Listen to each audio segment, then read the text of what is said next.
Our first guest today, I'm happy to welcome Tyler Goveia, running for Nashua's Alderman at Large. Welcome, Tyler. Thank you for joining us today, and tell us why you're running for our Alderman at Large. First off, did she say your name correctly? I'll take it. Is she the Absolutely. first? Govea. Yes. No, and I You did appreciate it. it. I just want to thank the Chamber for having me, WSMN. You guys have been great throughout this whole thing and educating the residents of Nashua.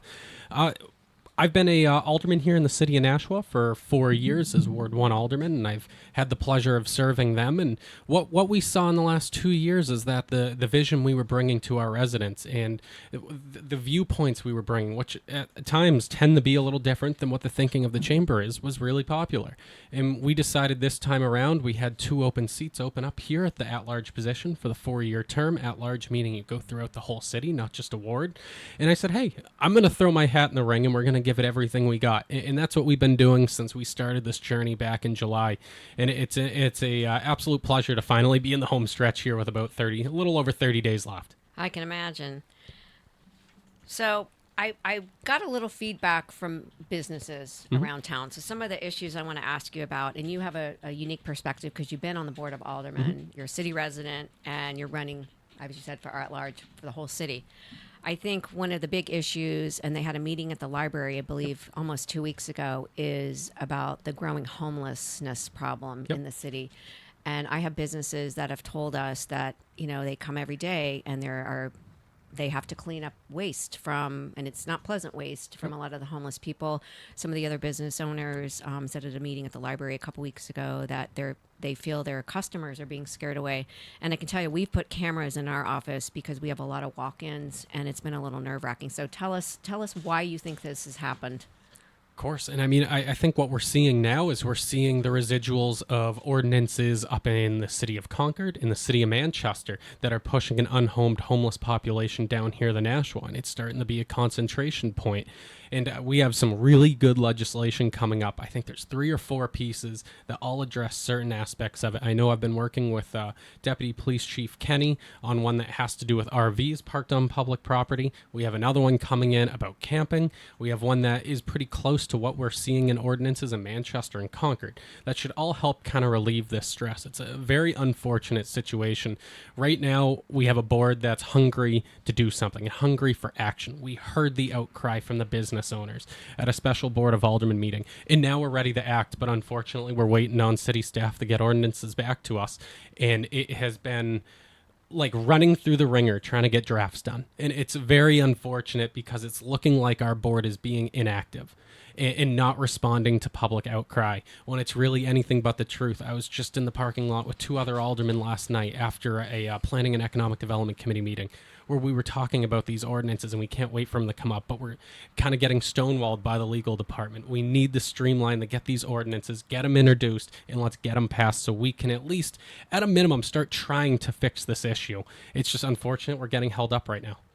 And that's typical. Okay, that's the reason why nothing's getting done is because people. It's CYA.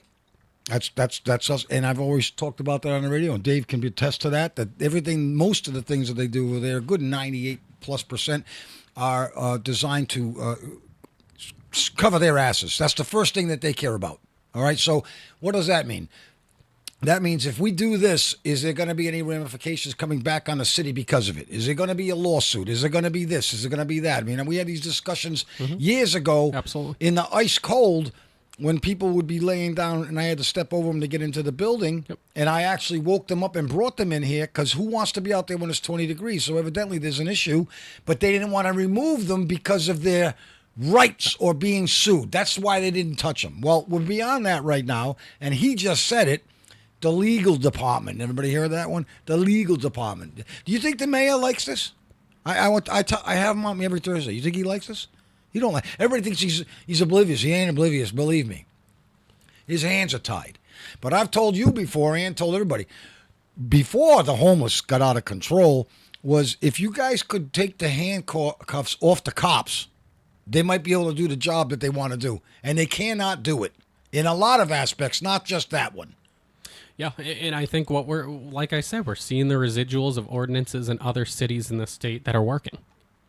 Why wouldn't we also get on board here?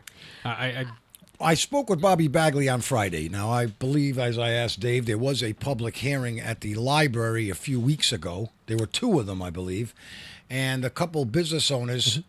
And I asked her point blank on Friday, were they going out at you?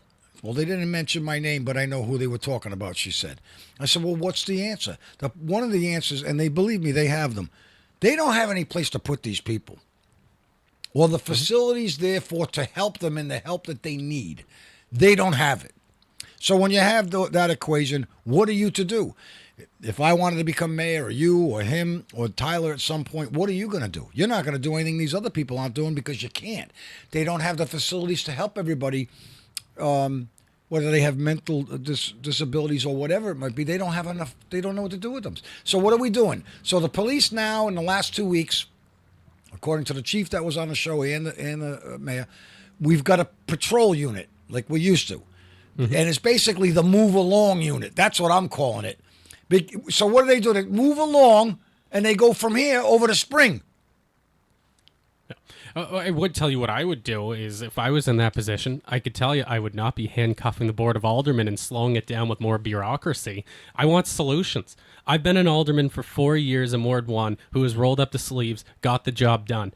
I don't want to deal with bureaucracy. If an alderman wants to write legislation that they think will help solve this problem, write the legislation, get it into the proper committee, and let's hash it out there with the decision makers that is the Board of Aldermen. That's what we're elected to do. We're here to solve problems. Maybe it's right, maybe it's wrong, but at the end of the day, you can't say we're not trying. Well, and right now, it just looks like we're being You're an alderman. ineffective. Why don't you write it?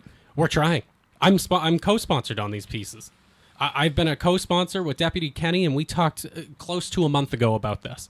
And right now it is sitting on legal's desk, and we have no action. And it makes this city look terrible for not reacting to the business owners here downtown. Wendy, on your next 40-page script of what I'm supposed to do, why don't you get the city's attorneys in here?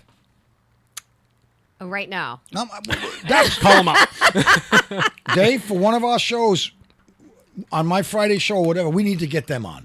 They're the only ones that are preventing a lot of the problems in the state, and nobody interviews them. I had an ordinance put in that what it was going to do was going to take a certain part of the city. And I wanted it to be the whole city. It was an overlay that would have given a tax break on property taxes to new business. It's run through the state program. I looked at introducing one here. Got so much bureaucracy and so much pushback from city staff that I withdrew it before it was even written. To me, that's wrong. My job is to propose legislation that's going to incentivize business, economic development, and make a better city for all. And I'm getting shut down by my own city staff. That is a great segue into my second question, because the other thing I hear from the business community is they will get a big fat property tax bill on their commercial properties. Sure. Sometimes it's the building owner that has to pay it, and sometimes it's written into the lease. Mm-hmm. Many have been very unprepared in their already tight budgets for the increase they may see and didn't see coming. So what can we do about that? Tell us more about what you're talking about. So I was proposing, and I apologize, it's slipping the top of my head. It was a certain tax incentive that businesses could have gotten, new businesses inside of the city, that would have helped ease property taxes over a certain period of time. And I looked at making that a citywide program. I eventually got talked down to doing, well, maybe we'll do it in one area, we'll do a test program. No, I want results. I want results. I want to drive good business here.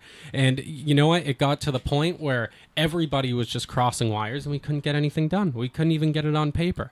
And to me, this was something that I saw done in this town of Salem, and it's working flawlessly for them. We try mimicking it here, and for whatever reason, we keep just getting in our own way. And it's very unfortunate, and it's just making the taxpayers as well as business owners suffer. Is there some sort of cap that could be put into the legislation that you could propose and say it can only go up this amount? Because it is a shock if that property got revalued, or I've talked to some business owners that are just like, we can't plan for this, and it blows up our budget. And to me, I gotta say something. Yeah, I shouldn't, but the shift of the tax increases has been going to the homeowners, not the businesses in Nashua. For the most part, they've been going to the homeowners because the value of homes have gone up so much faster than businesses. I mean, because of COVID, part of it. A lot of the buildings, they don't have enough people inside the buildings. But I just want to... No, it's the homeowners the that tax burden is hit. shifting from commercial to residential, and it's really making sure that evens out into a good partnership, if not slightly more on commercial. That's just the way this city's always been. Is there anything, I think Dave brings up a good point about the residential taxes that, a lot of our workers own property in the city. If they're lucky enough to own something or rent something, and obviously the residential taxes, is there a way to do something about that? Yeah, we got to tighten up the belt here. We got to make some hard decisions. Right now, we just had our meeting on last Tuesday night. We were trying to pay down part of the tax rate with some unassigned fund balances. And you know what? Me and a colleague of mine from Ward 9 and Ward 6 tried to allocate more money to pay down that tax burden a little bit more. It failed, 10-3. So we're looking at a 6% tax increase. And that's after we've already put $6 million towards paying down that tax rate. And it's just, we're getting out of control with spending. And I'll keep saying it, we're getting out of control with spending. That doesn't mean we need mass layoffs. No, that means we just need to tighten up the belt. This is not a problem we can solve in one budget cycle. This is a problem that's going to take time. But with proper management and strategic decisions, long-term planning, we absolutely can do it. And that's the vision I've been bringing here, is looking at the long term, how we do things. We can't boil the ocean in a day. We can't do everything all in one year here in this city. And that stinks, because at times I am extremely impatient on things. I want to see results, and I want to see them today, but I know deep down, occasionally, you have to pump the brakes a little bit. We have to spread out these projects. We can build very nice things in the city. We just need to do it a little bit slower. Tyler Gavoya is in the studio. Gavoya, Dave Fredette, County Treasurer, Wendy Hunt. I'm George. It's Meet the Candidates Series Part 2. I'm going to make sure you get to what you need to get to this morning before I ask him a question. So carry on. No, go ahead. This is free talking. This thing across the street. Yeah. There's not that many people that are happy about it. I'm not going to talk bad about it. I don't like the way we funded it. I think that we're talking about the Nashua Center for the Arts. I don't like the way we funded this project or how it got done, but now it is built. We need that building to succeed. I would advise everybody to go to shows, go to plays, whatever event strikes their interest, go to the Performing Arts Center. We cannot have this building fail. I will not cheer for this building to fail. We cheer for that building to fail. We're cheering for the city of Nashua to fail, and that's not right. Okay, so, all right, great. And I feel the same way you do. It's right across the street. We have a 24-hour camera on it for free. Yep. Which Spectacle Management doesn't give a hoot about, okay? And that's the main thing right there, Tyler, is you all want to see it succeed, but no one has an answer but me. I'm the only one that has an answer. And you know, maybe you don't like hearing it from a long-haired guy with a big nose. I get it. And I'm not, I'm not polished. I don't look like Dave, who could go anywhere. I can't go to banquets, But the problem is, from day one, is you had the wrong management running this place. And I'm telling you right now, when that contract's up, you need to renew it, okay? With somebody who can get acts here, people are going to want to pay. You can't have puppet shows every week at this place. No. All right, my point is, I even told the mayor 3 years ago, I said, I'll run that. I'll get you acts here you can't get anywhere else, and people will come. We've got 2 other places in this state, which you're privy to because Bob brags about them on the air on Fridays. He's going to 100 shows this year. Yeah, 100. easily. It's October. He's a big concert guy. guy. He is. Yep. But Spectacle Management, if you went and looked earlier on, of who they can book and what they've booked at other venues, well, then what makes you think they're going to book other people here? And check it out. You had a year and a half because these people are already booked. So we bet on the fact that 2025, the summer Correct. of, we're going to have some brand name, some good acts. but they did not. So what makes you think they're going to do it in 27? Because it's going to take you a year and a half to get these people. There's your problem. The venue's gorgeous. No one ever going to. It is state of the art. Great place to have a show. Anything. For the locals, it's a little expensive if they want to rent it. Oh yeah, Okay. yeah. It's not a cheap facility. Okay, so like for instance, here's another idea. With Dave is on the board of the Nashua Senior Activity Center. Yep. Every October or early November, they have a variety show for almost 30 years. I don't want everybody to take that in 30 years. Crazy. And they are self-supporting, which could actually be I'm not going to do it. I'm not sidebarring you because I think the city needs to start to take over that senior center. My own opinion. Anyway, they've been paying whatever they can raise to hold the venue someplace. And we've 2,000, 2,500 people maybe. You think, Dave? Yeah. And I've filmed every one of them. And this year, guess what? They're in a little senior center room. The city should have given them that. They should have told them, do it in that place on the dime of the city. Do you think anybody stepped up to the plate with that? No. So my point is, it's beautiful. Yes, we want it to succeed. So what is going to make it succeed? The only thing that's going to make a venue like that succeed is name acts coming in, and you better get them before they all die. You're going to get 90-year-old Frankie Valli here in 2028. I would go see him. Of course you would. I would. Everybody would. Everybody would. I'll go. Okay. You know what? Sign me up. All right, Frankie Valli comes, I'll go. Here's my point. The next time that contract comes up, don't. If I'm not dead. No, and I think you drive a good point, because when we signed this contract with Spectacle, it's going to take 2 years to get some bigger acts here, because they all book out that 2 years. Well, we're coming up on that, and you're right. We're not seeing this higher caliber of acts yet. Hopefully we will at the end of this contract and into the future. Nope, but not going to happen. It's not happening now. It's not going to happen. You got to book them. Every name that's at that place that's in Londonderry, I keep Tupelo. forgetting it. Tupelo. Okay. Tupelo. Well, if you would a year and a half early, but each management company has their own people that they manage. course Okay. they do. Yep. All right. So the person that was going to run that needs to be part of that, because those guys that would play there would play at Tupelo Sure. and then come down here and play here. You're more in the know on how that works. They're going to go from here to Hampton, and then it's in New York. Sure. And these guys have their own management with their own people. Hey, I'm not telling you they're not good shows, but this is a nut, this thing here. I know. You- The only thing I know is when we were talking about these contracts was the radius of how close from one show to another an act will play. And that's about my knowledge on the management No, side. you're of not the gonna impact. fix it here, but we go brought the issue up. Go ahead. And I hate to say it's 9:30. Is he done? Yeah, and the thing is, my husband's a pilot and has an expression, they hot bunking, where you're like, that seat's not going to cool off enough for the next person. Oh, so you're it's hot gonna be bunking, Tyler. No, he got the cool seat. But Yeah. did we get everything you wanted to get to from a business standpoint? We did. My only question would have been, just quickly, if you can do this in 60 Absolutely. seconds. I'm here. Also, what I'm hearing is that some of our lower paid employees of the city that we're losing them because they're just not a livable wage. Oh yeah, that's how And- big they are. yeah. They are bitching and Yeah. moaning. Well, I can speak to that firsthand. My wife was a four-year employee of the city of Nashua, took a job down in Bedford for a 22% pay raise. We were living paycheck to paycheck to live here in the city of Nashua. Now we could actually afford to live here. And that decision was solely made on her being able to go to another municipality, not even a private company that we know could pay more, another municipality. So yes, we How need do you to pay a fix fair that? living How wage. do you fix that? We need to pay a fair living wage. We did a wage study on our employees. We implemented that wage study. We should be seeing those salaries come up. As far as, we have a lot of contract union employees. That's going to be all negotiated. I'll leave that up to the bargaining table. I don't want to get in the middle of that. But as far as our unaffiliated employees, we just did a wage study, and that should help to a certain degree. You gonna fight for him if you're elected? Absolutely. I think that's a good way I'll to never end stop. this. I want to welcome our second candidate today running for Alderman at Large, Amber Morgan. Welcome, Amber. Thank you. And thank you for joining us today. Honored to be here. Thank you. I know you're very active in the city as a volunteer already, but tell us why you're running for Alderman at Large.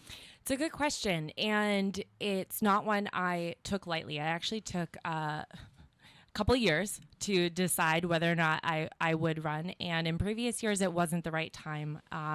So for me right now, the reason that the answer is now is the right time is the fact that I'm sitting here watching our neighbors, whether it's businesses that are members of the chamber, or families around the city, and they're crunching their numbers, right? They're really sharpening their pencils, and I don't see that same exact reflection through our city.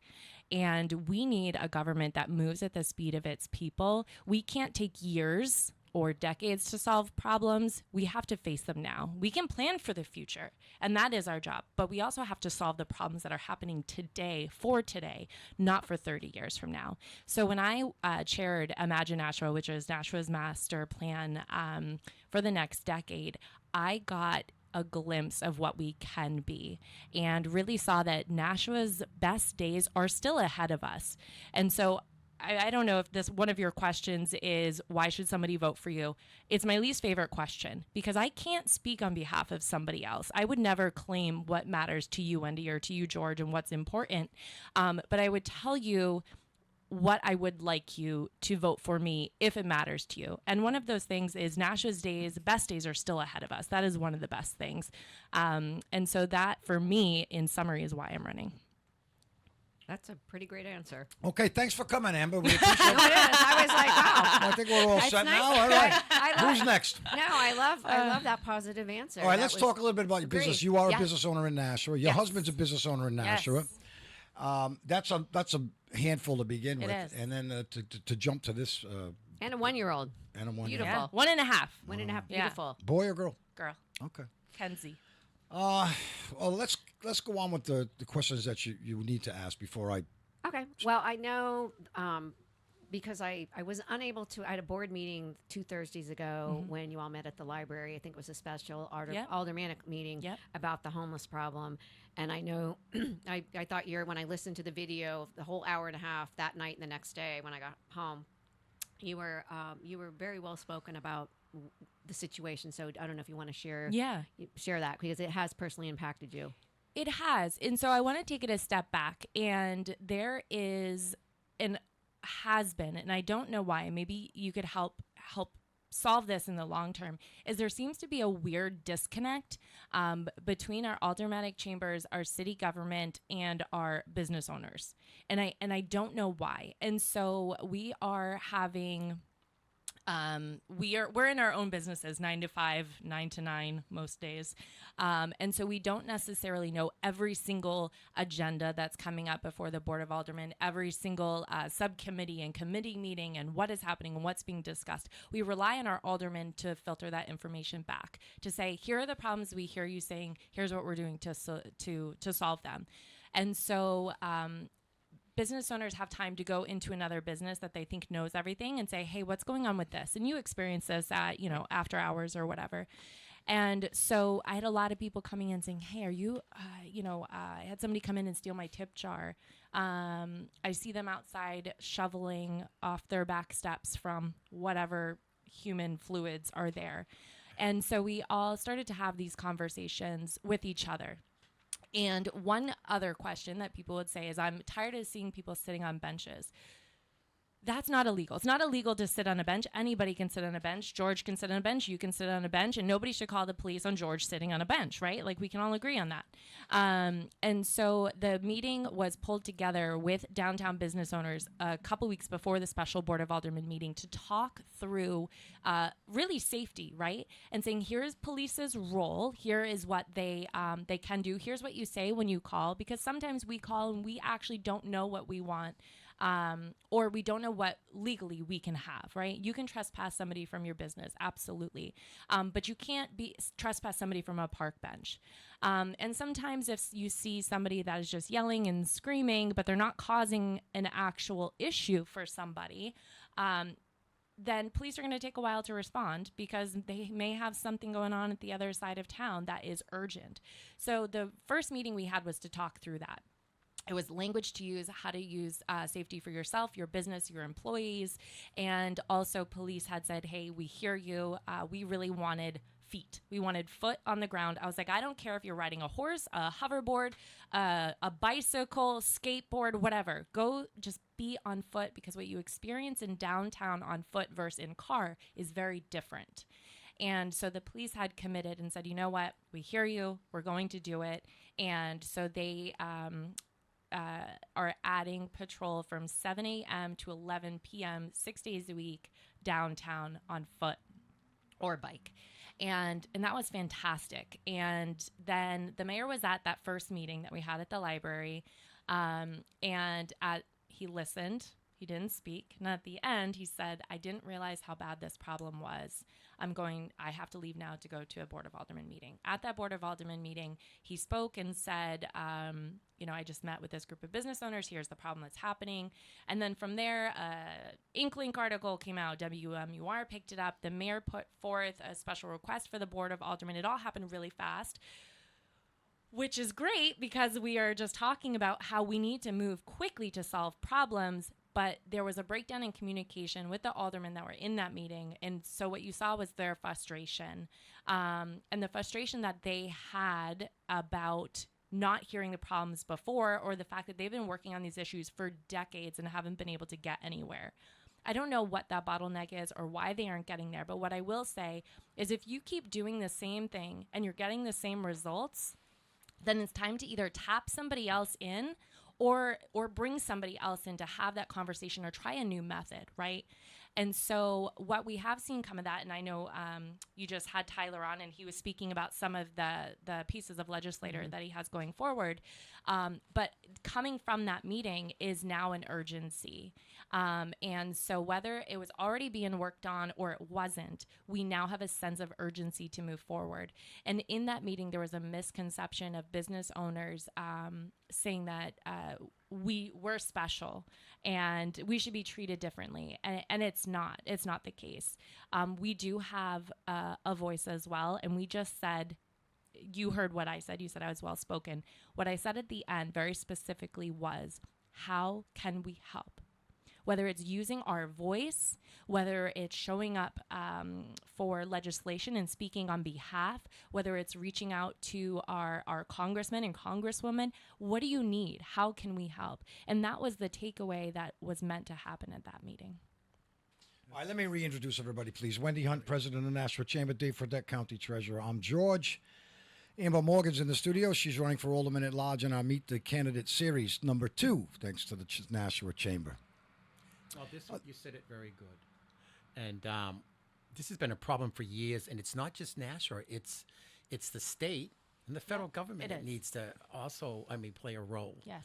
I'm on the board of the Mary Sweeney Home and the Senior Center, and over the last few years, we see a lot of stuff that we never saw before. Yes. Never. And it bothers people. Mary Sweeney Home is like a fort. We have more cameras and more locks because of things that have happened over there over the last few years. Just the last few years. It's really exploded. Well, one of the things, if Amber gets elected, one of the things you're going to learn real quick over there is that a lot of people, including the police department, have their hands tied because of legal. That's your biggest problem, and that's the problem that surrounds every single thing that happens in this city, because their priority is CYA City Hall before anything else gets done. That's something you're going to have to buck up against. Every alderman has, every alderman will. I love it when I'm interviewing people that are running for mayor. I'm going to do this, I'm going to do this, I'm going to do this. And I tell them right after, before they say, let me tell you something. You get elected the day after, you're in a room with 7 lawyers telling you what you can do and what you can't do. Yep. And that's what you guys have to battle. And that's why the police aren't doing what they can do, because their hands are cuffed. So until you beat that, we can talk about this for the next 25 years. They won't do anything until legal says you can do that. You don't have a right to pick up that person off the street. You don't, because the ACLU will be here. We got a lawsuit. We're in the paper. That's what they care about. So if you may have an Amber that's passionate, I'm passionate, Dave's passionate, I have the mayor on. We're going on 15 years with that guy every Thursday on my show, and believe it or not. And, I tell him straight up, you can't do anything, can you? No, I can't. You think I like this? You think I like to see this on my street? No. Well, a follow-up question to that is, some of the business owners have told me that there is a perception that Nashua, other cities are basically giving the homeless in their cities a one-way bus ticket to Nashua, because we're known as the city with the services. Right. Or leniency, if that would be. Well, no, we don't, a lot of Bobby the nonprofits. Bagley says we don't have the services. Well, not the nonprofit. Well, the perception in the other cities, in Manchester, Lowell, as far as Lowell, are they're just putting people on a bus, going, go to Nashua, they have services. So. Right, we can say that's the perception, but let's talk about facts, right? One thing we do know for certain is that yes, people are coming from other places. Each person may have a different reason or a different path of getting here. But one example, let's talk about Manchester. Manchester's equivalent, and I don't know what it's called. If you do, please let me know. Their equivalent of the soup kitchen only gives meals if you have a bed. So if you do not have a bed, and you know that Nashua will feed you no matter what, of course you're going to come here. Whether you're walking, you're Ubering, you're hitchhiking, or you're getting a bus ticket, of course you're going to come here, because those are the basic elements. You need shelter, food, and clothing, right? And so if you can take care of one of those, of course you're going to come here. That's a good point. Yeah, and how many times have we been on visiting the shelters in Nashua, doing interviews with them, seeing how it works, and they're only allowed to stay there for so much time. Yeah. And then when they get out, they go to the other one. Yeah. And it's like this revolving thing. Yeah. Bobby Bagley, Director of Public Health, wonderful human being, fights it every single day. On Friday, I asked her, we just don't have the services to Correct. do what we need to do. Yep. So solutions in the upcoming will be money needs to be spent on that. There are federal grants that can be gotten for that type Yep. of stuff, but we're not there yet. We're not. And we're relying. Now, some people get really confused and they think the soup kitchen is an extension of the city government. It is not. It's a separate entity. It's a nonprofit. And in general, our city, and I'm sure others across the country as well, rely far too heavily on our nonprofits to pick up our slack, so to speak, or to solve our problems. And it is so much easier to say, oh, that's the soup kitchen's problem. That is the food bank. That is, but it's not. It is our, and our meaning the collective as government, or whether it's state, federal, or city. Right. Well, let's switch gears a little bit because we're not going to solve it today. But I like It's true. It is It's true. It But I'll is tell one of the you, major. Doing this for many, many years that we've been doing this, there are more substantial answers than there have been in the past. And Okay, so I believe it's being addressed as well. but there are solutions instead of Jabba walking around and really not Right. getting. That's so, a good one. Jabba walking around. I'm going to You're, use you're, that. you're too young to know where that comes from. No, That comes from the electric the electric company. Oh, There you're was right. a show back in the day when we were growing up called the Electric Company. Oh, I know am I you as know. old as you? Dave Happy remembers. birthday, by the way. So Yes. let's switch gears on property taxes on Yeah. commercial. Yes. And as I said a few minutes ago, some of the businesses are saying we can't predict what our bill is going to be, and it's very hard to manage our Yep. budgets. So Yep. I don't know if you've experienced that as a business owner. Yeah, but it's not just business, right? It's every single homeowner in the city, whether you own your own home or you own a rental property. And it's not just here; it's across the state. New Hampshire's really funky in that way, right? We don't have an income tax, we don't have a sales tax, and so the biggest tax that we do have is property tax. So unless somebody wants to address and pick up one of those other two, we have to pay it somehow, and Right. we're paying it through property tax. This goes back to what I originally said with sharpening our pencils. Our families are sitting there sharpening their pencils at the table, and they're worried about whether or not do we pay and stretch out the electric bill this month, or do we stretch and eat ramen for dinner 5 days this week, right? Those are real things that are actually happening right now. And so when we're looking at the city budget and we're sharpening our pencils, we tend to not take that dollar approach. We're taking hundreds of thousands, we're taking millions, and we're saying, $1 million isn't really going to move it this much or that. $175,000 isn't really going to move it this much or not. That mentality isn't what's going to move it this much or not. It is not the dollar amount, it's the mentality. And we have to have that same mentality that our families in Nashua are using of whether or not they're going to spend $5 for this or $5 for that. And we have to treat every dollar as it's important as a million. You own Fort and Gage, right? Yes. What was the lady's name that owned that before? It was wasn't a Jody lady. Gage. Jody, yes. Not a lady. I did. What'd you say? Not a lady. Oh, I did a live Big tall show. guy. I did a live show there. No, but I did a live show there about 10 years ago in that front window. Yeah. Dennis Hogan, at the time, was the county attorney. Yeah. I had him in a diaper. What? He was Cupid. Oh, for Valentine's Day. He was Cupid in that window. We did a live broadcast there for 3 hours, and I got him to dress as Cupid. Oh, But my you won't gosh. believe that, will you? Huh? Well, I won't ask that of you. Don't worry. I Do don't you- want to be around on do you know- Valentine's Day if that's the No. approach. Do you know Dennis? No. Oh my goodness. I'll have to. From You have Aspen- to have pictures, right? I do. Yeah, I do. send them to me, please. How's business for you over there? Business is good. It's stable.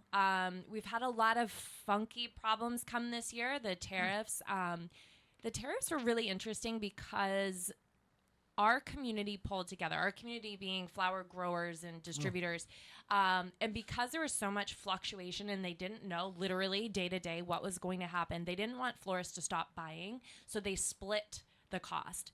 The growers and the distributors split the cost and said, until dust settles and we know where we are, that's fine. But our imports from China did take a massive impact. We don't get flowers from China. We get hard goods. Our glassware. Sure, it's a gift shop, tape, too. yeah. Well, the vases for the flowers. Oh. And, we have anywhere from 750 to 1,000 of those that leave every month, out the door, and we got to buy them from somewhere. And they're all coming from China. So my favorite thing I've done to date is we started a vase drive. Yes. And the vase drive today, as of this morning, we've collected over 1,800 vases. Now, these are from people's homes, right? So you clear out your home, you get rid of all of the crap you wanted to get rid of anyway. You bring it to us. If we can use it, great, we'll use it. If we can't, we redonate it, but we give $1 for every single vase that we get to a selected nonprofit. This month is Meals on Wheels. We've collected over 1,000 just for Meals on Wheels. That's amazing. Brilliant. I actually have some for you. One of my neighbors brought me. Bring it and over. My car was so full I have to stick it back in. But I think it's a great idea. Final question from me is going to be a different one. I'm going to be going up to Concord October 14th for the rail committee on whether or not the state's going to ever fund it or let us finish the study. What do you think about rail? Okay. I don't know what the answer is you want me to say, but I'm going to tell you what I think. We need it, first and foremost, but we can't pay for it. And that is the simplest answer. And we don't need another study because every single time we finish a study, it is now rotten. It is not ripe. It's looking back 3 years. I don't know what more of a study we need. MBTA said this is our number one priority for the upcoming decade. And so it is going to alleviate mass problems in their transit and their overnight and their return. It's going to save them money in the long term. So why can't we either have a partnership with Massachusetts that will help pay for it, or private money, but our city of Nashua, cannot afford to pay for it. We just can't. But we need to be ready for it. And we do need to keep looking for those solutions, whatever they may be. Speaking with Congresswoman Goodlander about, I just forgot his name, oh my gosh, Manchester. The mayor? No. Pavos. Yeah, no, not a representative. Okay, nobody business else is- owner, doesn't matter. Business owner is building a tech hub up there, and he has over 400 jobs that he's going to need to fill within the next, couple of years, and specifically within the next decade. And you know where he wants to get those people from? From Boston, but they're not going to drive up here. So people think, well, having rail is going to bring all of these people. They're going to move up here. They're going to, ruin our housing crisis we already have. But it's not true because the reverse is going to happen. They're going to live there, but they're going to work here. And that is what we need. I've been saying that for years. They have a much higher unemployment rate there. Well, thank you for joining us, Amber. Yeah. We wish you best of luck.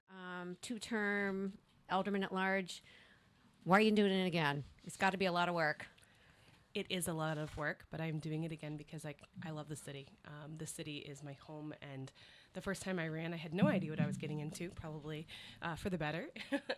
But I really just felt strongly that there were voices that weren't in the chamber. And so you just asked me how many years I've been an alderman, and it's been 8 years. And I like to talk a bit about like it's a education. I've learned so much about how our city runs and how many people it takes to run our city. And how many people are dedicated to making Nashua really an amazing place to live. And it's just like, it's so nerdy what we do, but I absolutely love every second of it. So I was reading a little about all the candidates that had been interviewed by the Ink Link. And tell me a little about your new legislation that you're super excited about regarding housing. Yeah, so, there will be new legislation to address homelessness. We are working on that right now.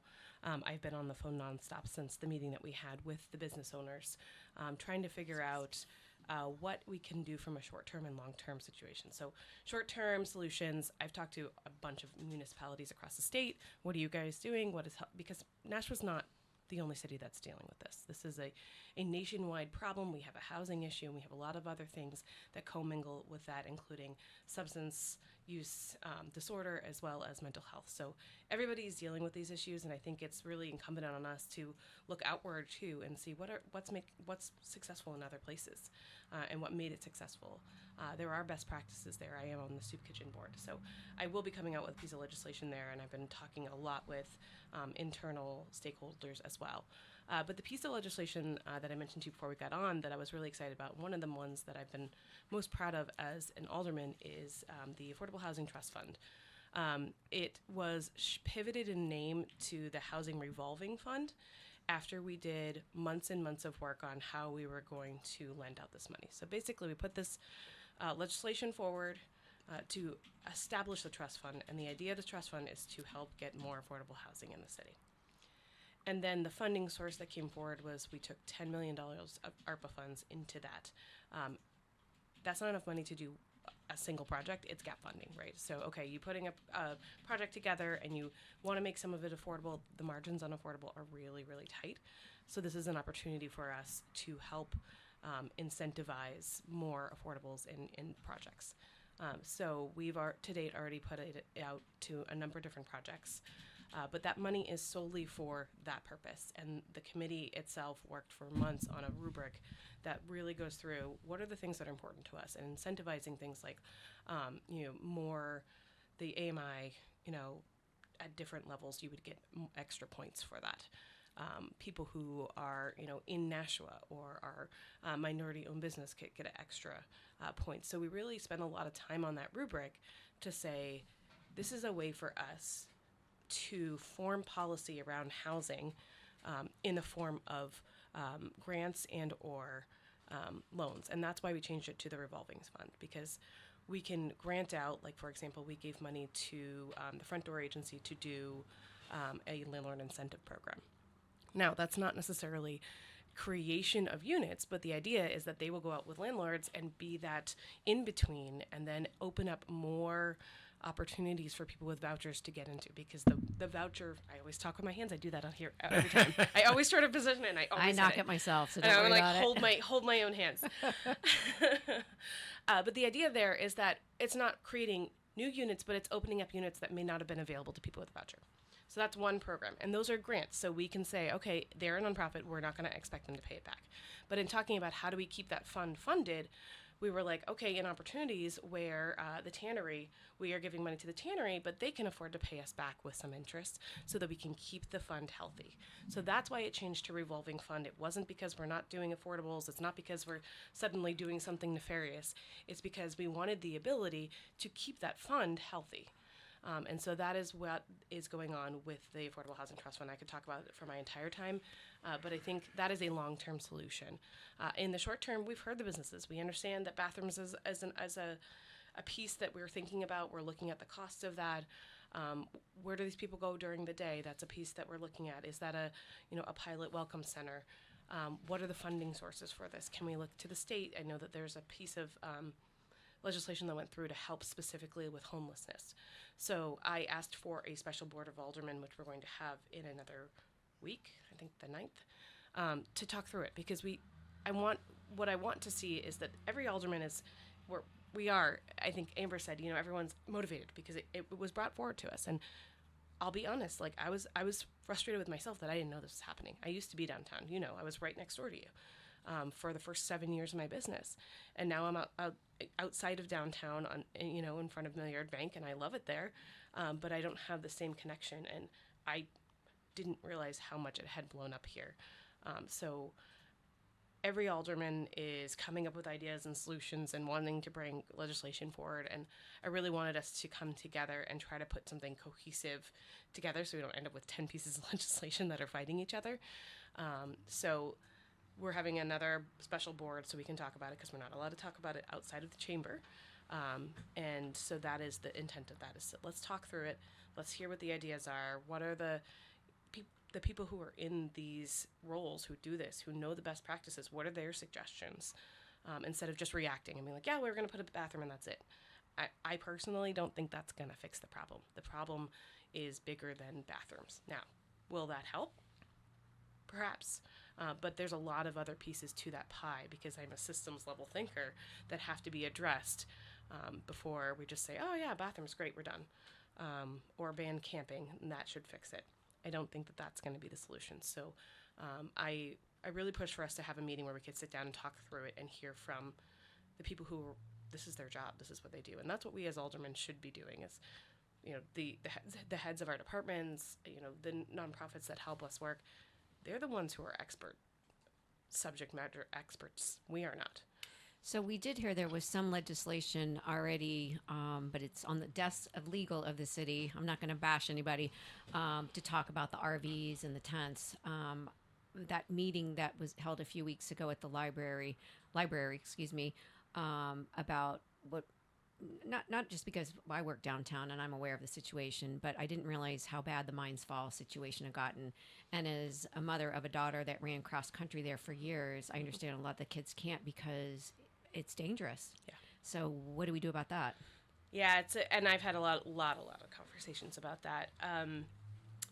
I mean, we have to clean it up. It cannot be a danger your daughter should be able to use. I mean, Mine Falls is one of the most beautiful places in our city, and I was there at the beginning of the summer, and it was much more contained than that. So to hear that it had ballooned to over 100 people, there's a lot of, and I'm just talking through it because I've been talking to a ton of people. There's a lot of like challenges to that, right? So the RVs, nobody will take them. You can't burn them. You can't. Last time we cleaned up, we actually had to pay to bring them to a spot on city property, $500 every time we tow one away because you can't burn them. The dump won't take them. So there's it's not that we're not doing the work. It's that there's a lot of back to how can we learn from what was successful in other cities, and then really honestly, how do we house these people? Because nobody wants anyone in this city to live on the street or live in an RV that's so bad that the dump can't even take it. I don't want that for anybody, and I'm sure everyone here doesn't. So, honestly, that long-term solution of how do we get people into housing, healthy enough that they can go to work and support themselves and get on that path of being able to be independent. Nobody wants to feel like that. Let me reintroduce everybody, please. This is Shoshana Kelly. She is an Alderman at Large and rerunning for Alderman at Large. County Treasurer Dave Fredette, Wendy Hunt, President of the Chamber. I'm George. Shoshana, I've known you since you first. Since you first became an Alderman at Large in the city here. And the fact of the matter is, the problems that we're talking about today are the ones that you have watched since you've been an Alderman at Large. So what do you think is going to change if you get reelected? I mean, because the things that are from the business standpoint, or for me looking out the window, I've watched these all you've seen them get worse yourself. There wasn't the situations that we have, except for property taxes. Mm-hmm. What's happening on our streets in Nashua and so forth, the drug usage, this whole type of stuff has kind of grown in the last 8 years here. What do you think we're going to do to cut that down, or at least the image of? It's a great question. I think that it's not that there hasn't been work done. It's that sometimes people expect an immediate, oh, they're all gone. Oh, this fixed. And an entrenched problem like homelessness doesn't just get solved overnight. And I don't want that to sound like I'm making excuses. I'm saying that it is a long-term, how are you working on it? And someone who's consistently coming up and saying, this is what we can do, this is what we can do, this is what we can do. Now, I will be frank with you, there are a lot of solutions that have been put in front of the aldermen that we've chosen not to do because of money. Our public health department has put in front of us a welcome center multiple times, or a resource center multiple times. They've talked about having a tent city that's, this is where we want them, so that they're all in one place, so that the support services can help them. And that was said, nope, that's not our flavor. And why was the no, you think? Why do I think? Image? I think image. I think that's a very progressive thing to think about. Sure. Like, we're going to tell them they can live here, right? Everyone's worried that they're going to come live there now. Okay. Oh, well, Nashua has a tent city, go there. But the intent and what you see from some of the best practices is that, okay, now we all know where they are. And now we can go and we can have all the support services come and talk to them. They can get to know them, and hopefully we're moving them out into housing instead of pushing them further into the woods. Because every time we clean up a camp, all we end up doing is pushing people further into the woods. And now they're everywhere else, and you can't find them, and you can't give them that support. So while, most of the time it comes down to money. Let's be honest, George. That's the money is the problem. We get pushed down. The state is not paying for education in the way we have said. It's constitutionally not meeting adequacy for our children. And no matter what, if the state and the federal doesn't pay for it, we have to. So it is very hard for us sitting aldermen to say, oh yeah, let's put $1 million, $2 million, $5 million, whatever into this, welcome center when we have this much in most budgets. Most budgets are already decided by the time we sit in that booth. We have 90% of it is just keeping the staff that we have. And you don't want we to put have more burden very- on the national residents Correct, either. I know. And so you're picking and choosing. But we have to do this. Very slim. Oh, we do. We have to do this. I wish it hadn't gotten to here for us to have to do it. And that's where this long-term investment strategy, thoughtfulness of could we have done this? So that's way why back we're when? asking. Why do you want to run again? Because I want to. I mean, because it seems like it's just I'm banging my head against the wall. I become so frustrated, Shoshana. Well, one reason she might want to run is the longer you're there, you get experience. Yeah. You can't just start being an alderman, and it's very hard. It's To know how it works. Yes, it's amazing. You know how it works now? I feel like I do now, but I will tell you that's very true. The first couple years, I was like, there's no training. You are standing on your feet. There's no classes to teach you Exactly, how to- and then you find out a lot of stuff that maybe a lot of people do not know how. Well, it and goes. it's very easy when you're running for office, especially someone new, and I can look back and think of things I said. Oh, of course we can do that. That's easy. And then you get in the seat and you look at it and you talk to all the people and you hear all the history and you go, oh. Yeah, wonderful stuff, Shoshana. It's wonderful. But It's no true. no for city has anybody, fixed this. anybody. I know. I don't. But you need good people in those seats. It is a task. Who are going to listen, who are willing to stand up and Do you stand up against this mayor when need be? I absolutely have multiple times. Because there's a lot of people that firefighter won't. contract. There are I a stood lot up. that won't. She has. I pushed it back this year. I said no. We need to go lower on the percentage on the budget, and I want it sooner. Pull up the video.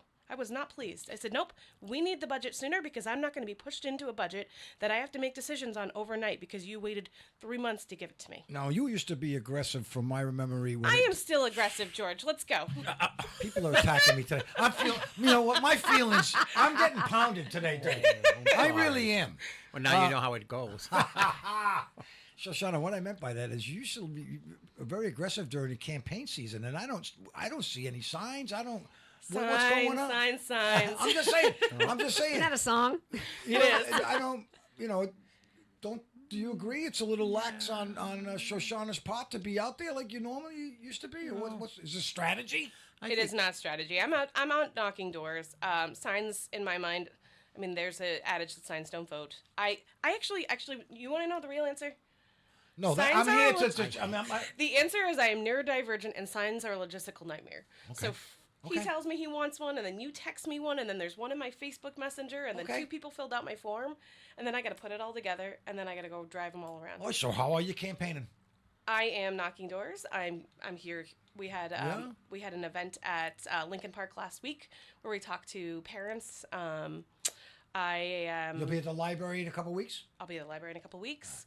But knocking doors is the crux of it for me. I always get refreshed when I talk. This is what happens with her. I talk to her once a year, I get jacked.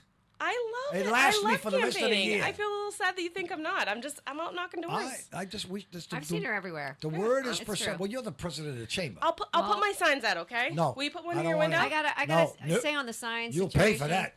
I agree about the signs. I'll put you in the window right now. Look. Okay. No, you can't do that. We have too many candidates. But years ago, I ran the Milford Pumpkin Festival, and we'd put hundreds of signs everywhere. And then you got to remember where they all are, or the cities start I calling was you. just asking a question of what are you doing this year, maybe differently than you have in the past. We live in a different society. What? You want a sign? Well, just before you're done, I wanted to. You like to weigh in? Yeah. Well, not on this. Something else. Okay. Sorry. Go ahead. There's 2 things on the ballot this year for, and one of them I am very much against. Can we? And I'm very upset that they have nothing about it. Is Where it are the they? social thing? Yes. Where are they? That was the Social distance, fastest yeah. piece of legislation I've ever seen Can I come out swear of it. to- Tell us about it. We've got 2 minutes. Well, I don't know enough about it because it was started by the state. They approved this. Yeah. And all of a sudden, it's on our. Like 2 weeks later, it's going to be on our ballot, So- and no one has talked about it. She's gonna. I'm gonna But we tell don't you- need any I'll give more you the 2 minutes. alcohol on our streets, So and that's part of it. And nobody can get around oh, that. the social areas. Yes, Is yes, that what yes, they're yes, called? yes. Yes. So that was started by not me, another alderman. Basically, in order to even put in legislation to have it in Nashua, we need to put it on the ballot to see if you guys would even want it. So that's why it went so fast. Because if it No, that's not why it passes- went so fast. Somebody really wants it. This could have been done 2 years from now. The There's no discussion on it, and the Yeah. election's a month away. most people won't even know The what the heck it idea is. and what I heard from people was like, can we at least have it for specific events like the stroll? That was what it was pitched as. And I personally feel like there's nothing wrong with asking people how they feel about it. I mean, they're going to tell us You exactly have how to they feel. educate people first on what it is. What's the And other it's question? What's the other questions nothing- on the ballot? I've What's heard the other nothing one? about it. What's the other ballot? What's the other one? It has something to do with the health department, adding on people to the health board. Listen, they're in trouble. Oh, man. that's right. That's fine. I read that. Mel's piece of that had a legislation. thing you could read. Yeah. It tells you what they want to do. The other one just has social something, and that's it. We'll get, no other we'll, words. we'll get into that before the end of the But month. anyways, has nothing. It's just it happened so fast. Ballot questions are tough too because they're, as a communicator, I own an advertising agency. I feel like they're never worded in a way that's clear if you don't already have the background going into election day. I just had to bring that up. Sorry. No, it's okay. I don't apologize. I really shouldn't be saying much, but Yes, you should. I don't know how I'll vote on it, to be honest. well, I know I don't care. I'm voting no. Well, We just yeah, hope, I mean, we try, especially with me, you guys that live your lives in a professional manner. Not that I don't, held to different standards that I am not held to. That's the fact of the matter. But one thing I'm always looking out for is people getting duped, you know. And that means getting bullshined by somebody that's promising all sorts of stuff that never comes through, and then I got to get the emails and people when you get the mayor on, ask them this. When you get to because there are irate people around that feel it's a waste of time to vote for anybody because nothing gets done when they vote for them anyway. Believe it or not, that's the majority of the people Well, I'll out there. call those people. I I'll know call you were them on those Shoshana. people. If I could take you around in my back pocket and make you and pull you out when I need, you know what I need? Little dolls of all the people. If And you're I gotta pull feeling them out and frustrated squeeze that them. their voice isn't heard, that's You know- the reason I ran. I And- ran because the person who represented me voted against full day kindergarten. And I was like, I what remember the that. heck? Do I you remember that? Yeah, I do now. True. Yeah. You need people who will listen. I will know. listen. And then at the same token, we also need the public to understand the position of an alderman at large or an alderman that has to deal with this stuff. And it's not just one person making a decision. Hey, absolutely, I'll get that done. And then they go find out, which George's favorite saying is, there is a legal department there that is vicious. And that's who I want to interview. That's the next interview on my show, is because these people can go all day, but they bang into the wall. Am I right? A lot. And that's a shame. right. Yeah. Well, Shoshana, we've really enjoyed having you. It's always great to see you. Best of luck with your You run. weren't nice, I George, know. but I am okay with that. What's that? You weren't nice, but that's okay. Concentrate on city business. I think I bring that breadth of knowledge and background to the everyday problems that we have, and I just think at least for the next 2 years, I'm willing to stay in the fight. Are you one of the longest serving aldermen over there?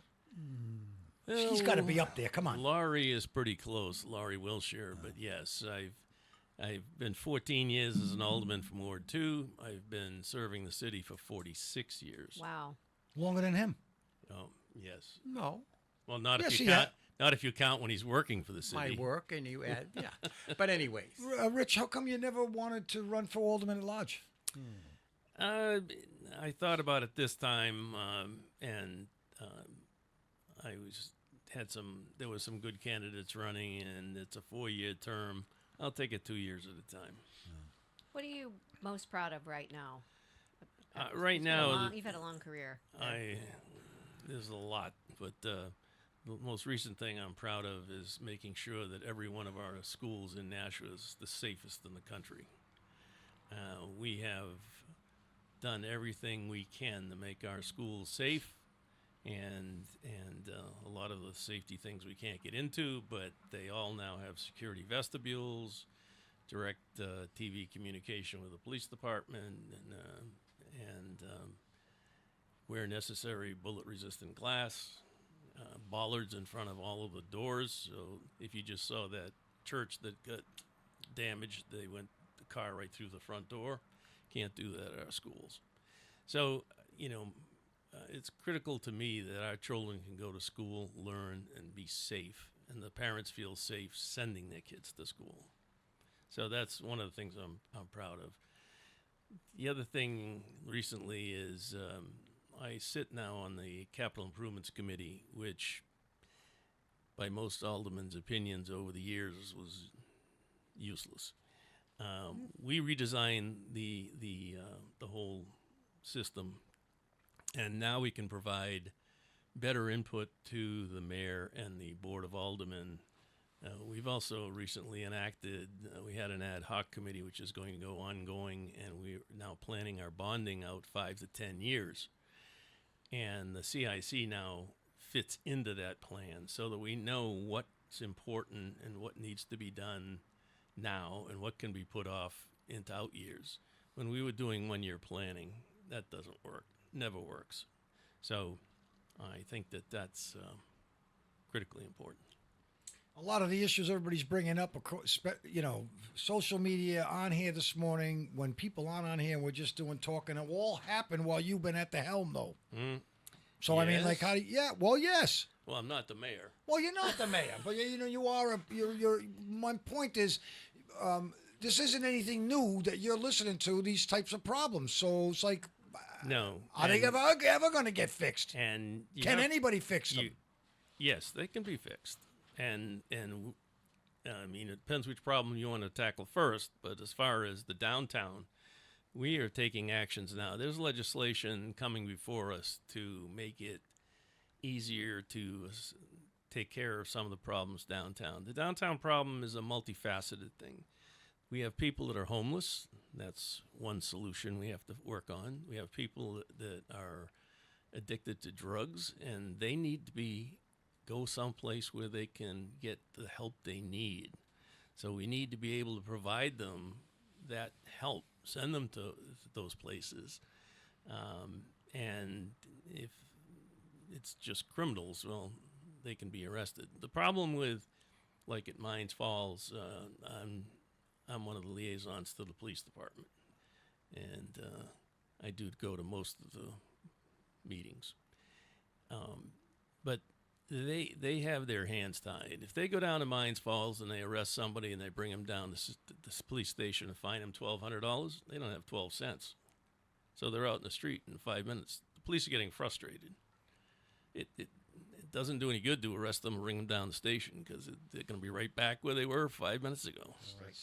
That's what I'm trying to tell you. So we are working on some legislation now that will allow the police to get rid of part of the problem at Mines Falls, hopefully the whole problem. But until it's passed by all the Board of Aldermen, it's just in the wings at the moment. So being an alderman for as long as you have, I know that you're a patient man. You got great temperament. I would not. You continue to hang in there. When a lot of people would say, "Hey, this is never going to get fixed."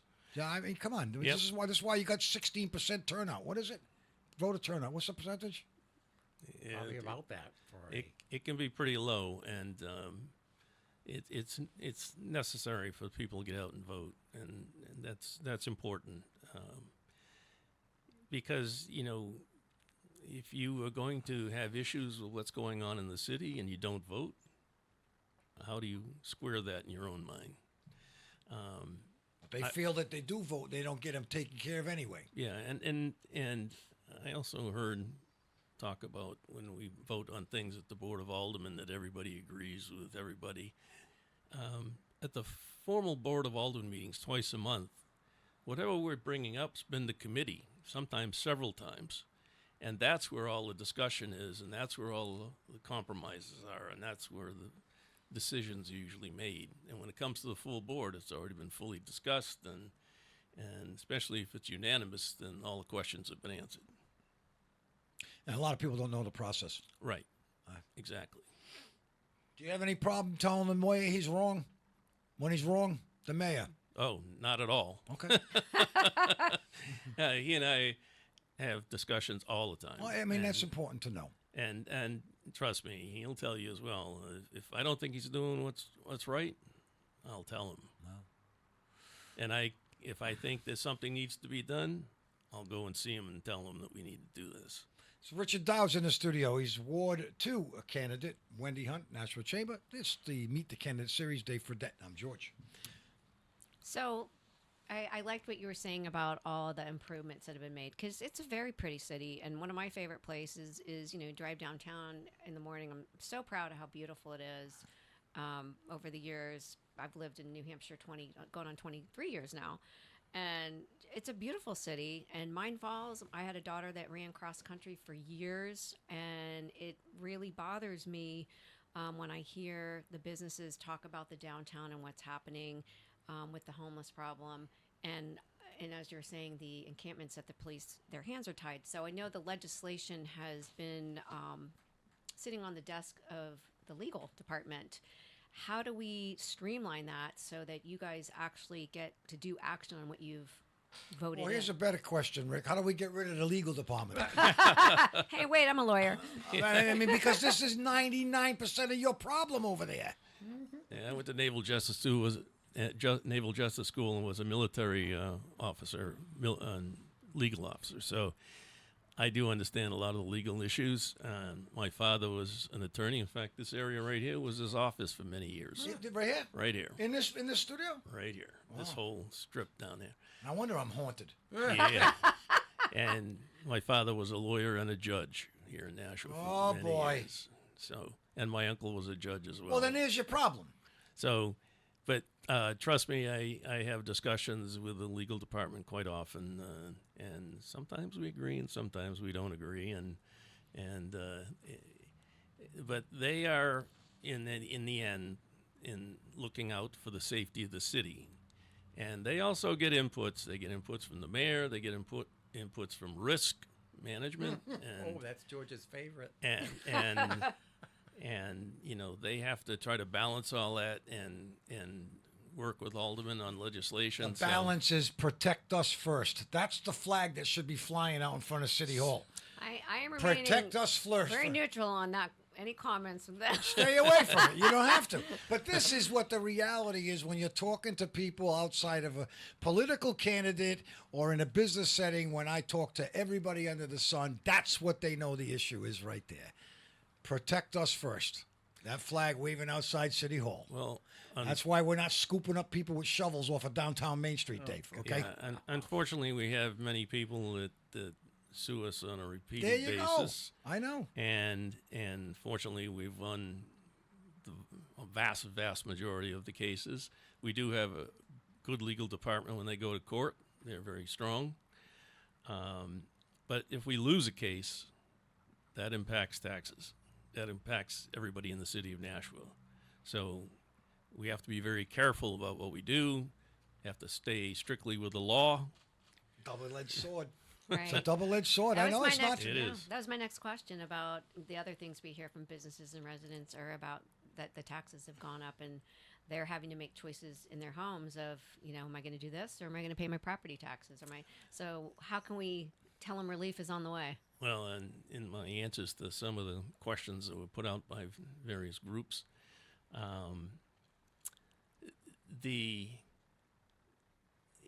it's difficult to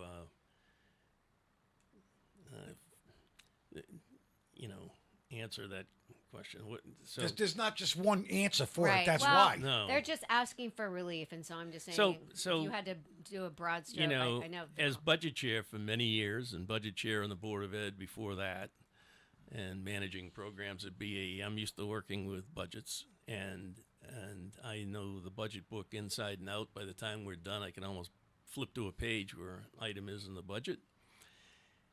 And we go through it with a fine-tooth comb, and you know, people only watch the last budget meeting or the Board of Aldermen when they vote on it, but we've had like 20 or 30 budget meetings on every element of the budget. And no one can find anything to cut and keep the city the vibrant, safe city it is. And by the way, there's one of our police officers downtown watching what's going on, is on his bike. But anyway, so the key is that, like, we get to the end of the budget season. The last couple of years, we've had somebody make a motion to cut $1 million from the Board of Education.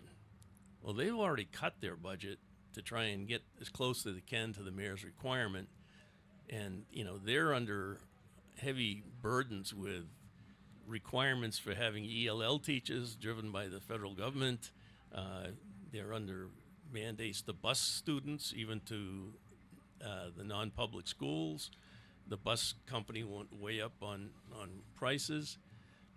The only way we can get our taxes down is we have a solution with housing coming up. We have many housing projects going on, and that adds revenue to the city from taxes. The other, because people talk about bringing companies back to Nashua. Well, where are they going to live? So we have to tackle these problems one element at a time. Housing is one. That'll help some of the downtown. And the other thing is the state is not giving us the support that they are supposed to by law. And that's on education. Retirement. And retirement. Oh, yes.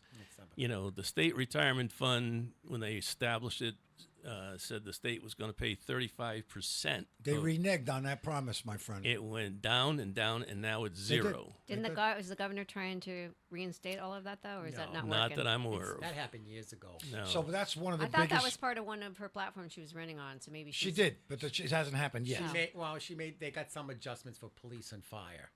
But I mean, Well, really, that's- that was a real kick in the pants for the citizens of Nashua, and they were very quick to blame the mayor and the alderman and anyone else that they could get their hands on when it was a state thing that they said, we're just not giving you the money. So what ended up happening, Nashua has to find that money. Right. And I mean, that's a really big thing that it's an anchor that people don't want to talk about.